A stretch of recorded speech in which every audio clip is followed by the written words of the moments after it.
ಆತ ವಕೀಲರ ಜೊತೆಗೆ ಬರ್ತಾನೆ, ವಕೀಲರ ಜೊತೆಗೆ ವಾಪಸ್ ಹೋಗ್ತಾನೆ. ತನಿಖೆ ನಡೆಯುವಾಗಲೂ ವಕೀಲರು ಇರಬೇಕು. ಒಂದಿನ ಸೈಕಲ್ ಗ್ಯಾಪ್ ಸಿಕ್ಕಿತ್ತು SIT ಅಧಿಕಾರಿಗಳಿಗೆ. ಏನಯ್ಯ ನಿನ್ನ ಕಥೆ ಅಂತ ಕೇಳಿದ್ರೆ ಆತ ಹೇಳ್ತಾನೆ, 2023ರಲ್ಲಿ ಯಾರೋ ಬಂದರು ಸರ್ ನನ್ನ ಹತ್ರ. ನಾನು ಅಧಿಕೃತವಾಗಿ ಎಲ್ಲ ಫಾರ್ಮ್ಯಾಲಿಟಿಗಳ ಸಮೇತ ಶವಗಳನ್ನು ಹೂತಿದ್ದೇನೆ ಅನ್ನೋದು ಅವ್ರಿಗೆ ಗೊತ್ತಿತ್ತು.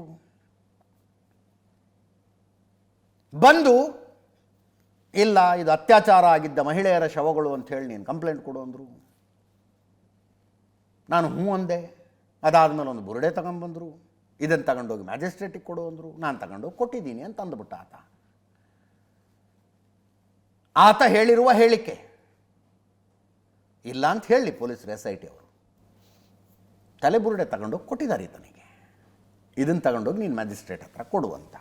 ಯಾವ ದೃಶ್ಯ ನಾನು ಹೇಳಿದ್ನಲ್ಲ, ಈಗ ನ್ಯಾಷನಲ್ ಚಾನಲ್ಗಳು, ಇಂಟರ್ನ್ಯಾಷನಲ್ ಚಾನಲ್ಗಳು ಕರ್ನಾಟಕವನ್ನು ಹೊರತುಪಡಿಸಿ, ಕರ್ನಾಟಕದ ಚಾನಲ್ಗಳಲ್ಲೂ ನಮ್ಮಲ್ಲೂ ಬಂದಿದೆ, ಎಲ್ಲ ಚಾನಲ್ಗಳಲ್ಲಿ ಬಂತಲ್ಲ, ಒಂದು ಬುರುಡೆಯನ್ನು ತೆಗೆದು ಕಂದ್ಲಿಯಿಂದ ತೆಗೆದು ಚೀಲಕ್ಕೆ ಹಾಕ್ಕೊಳ್ತಾ ಇರೋ ದೃಶ್ಯ. ನಾವು ಆರಂಭದಲ್ಲಿ ಹಾಗೆ ಹಾಕಿಕೊಂಡವನು ಇವನೇ ಅನ್ಕೊಂಡಿದ್ವಿ, ಯಾಕಂದ್ರೆ ಕಾಲು ಮಾತ್ರ ಕಾಣಿಸುತ್ತೆ ಅದರಲ್ಲಿ. ಇಲ್ಲ, ಇನ್ಯಾರೋ ತಂದು ಕೊಟ್ಟಿದ್ದಿ ತನಗೆ ತಗೊಂಡೋಗಿ. ಇದೇ ದೃಶ್ಯ ತಗೊಂಡೋಗಿ ಕೊಟ್ಟಿದ್ದಿದ್ದನ್ನು. ಇದರ ಅವಶ್ಯಕತೆ ಏನಿತ್ತು ನನಗನ್ಸೋದು, ಸುದ್ದಿ ಮಾಧ್ಯಮದಲ್ಲಿ ಬರಬೇಕಾಗಿತ್ತು. ಮಾಧ್ಯಮಗಳು ಇಂಥದ್ದೊಂದು ಗಂಭೀರ ಆರೋಪ ಬಂದಾಗ ತೋರಿಸೋದಕ್ಕೆ ಏನು ದೃಶ್ಯಗಳಿದ್ದಾವೆ ಅಂತ ಕೇಳುತ್ತವೆ. ತೋರಿಸೋದಕ್ಕೊಂದು ದೃಶ್ಯ ಬೇಕಾಗಿತ್ತು. ಸಿಕ್ತಲ್ಲ ದೃಶ್ಯ.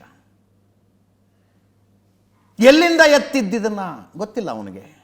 ಎಲ್ಲಿಂದ ತಂದ್ರೆ ಅವನಿಗೇನು ಗೊತ್ತಿಲ್ಲ. ತಗೊಂಬಂದು ಕೊಟ್ಟರು ನನ್ನ ಕೈಗೆ. ನಾನು ತಗೊಂಡೋಗಿ ಕೊಟ್ಟಿದ್ದೀನಪ್ಪ.